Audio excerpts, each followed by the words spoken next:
A군은 고작 14살의 나이였습니다.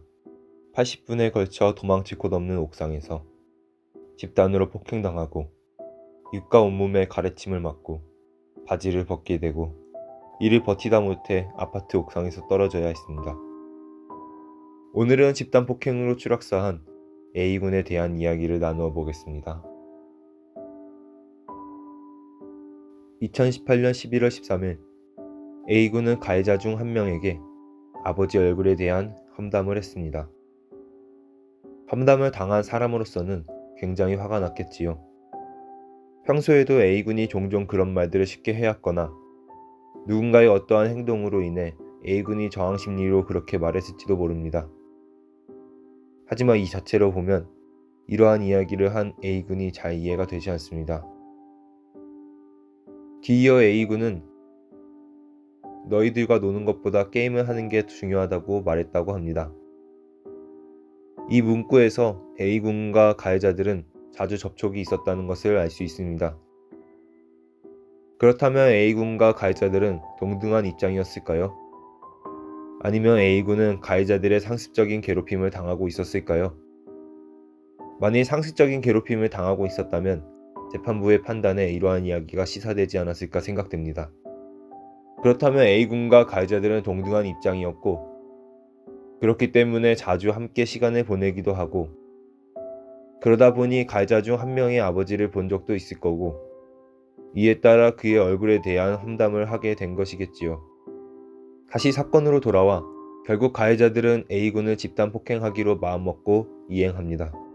같은 날 16시 인천시 연수구 한 15층짜리 아파트 옥상에서 가해자들은 A군을 집단 폭행하기 시작합니다. 어떻게 A군이 가해자들과 그곳에 함께 있었는지는 알 수 없습니다. 다만 동등한 지위였다면 순순히 함께 했으리라 생각됩니다. 그런데 이들은 단순히 A군을 폭행하고 억압하기만 한 것이 아니라 입과 온몸에 가래침을 뱉고 바지를 벗게 하는 등 도무지 인격적으로 할 수 없는 행동들을 합니다. 이들의 폭력에는 그 어떤 정당성도 결여된 것입니다. 만일 가장 큰 목적이라고 한다면 A군에게 줄 수 있는 모든 고통을 주겠다는 생각이었겠지요. A군으로서는 할 수 있는 것을 다 했을 겁니다. 그러다가 결국 이성의 끈이 끊어졌겠지요. 80분간 4명의 사람이 한 명의 사람에게 줄 수 있는 모든 고통을 준다고 가정한다면 이성의 끈이 끊어질 수밖에 없다고 생각됩니다. 그럼에도 재판부는 A군이 폭행을 피하기 위해 투신자살이라는 방법을 선택한 게 아니라 아파트 옥상에서 3m 아래 시래기로 떨어지는 방법으로 죽음을 무릅쓴 대탈출을 시도했고 그 과정에서 중심을 잃고 추락했다고 판단했다고 합니다. 이성의 끈이 끊어졌을 텐데도 의도를 갖고 행동했으리라고 판단했다는 것인데 애초에 80분간의 폭력을 당하면 당장 폭력을 피해야겠다는 의지만이 남아있었을 것이고 그러한 상황 속에서 시래기를 보았다면 당장 그것밖에 보이지 못했을 것입니다. 시래기마저 없었다면 지상이 보였겠고 그쪽을 선택했을지도 모르는 일입니다. 만일 이러한 의견이 단순한 심리에 입각한 추측으로 치부된다면 A군을 이성적으로 판단할 수 없게 만들었다는 부분만큼은 최소한 인정되지 않을까 생각됩니다.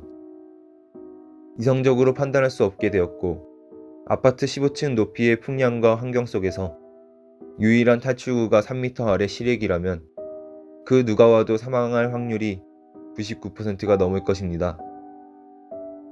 그러나 이 또한 확률일 뿐이라고 하면 어쩔 수 없지요. 대한민국 판례에서 좋아하는 심신상실, 심신미약은 피해자 측에서는 좋지 않게 적용되는 것 같습니다.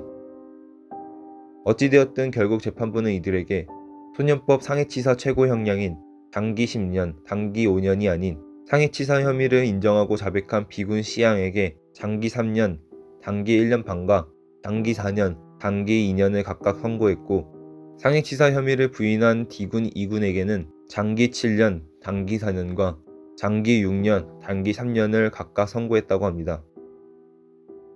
이 부분도 논란이 많습니다.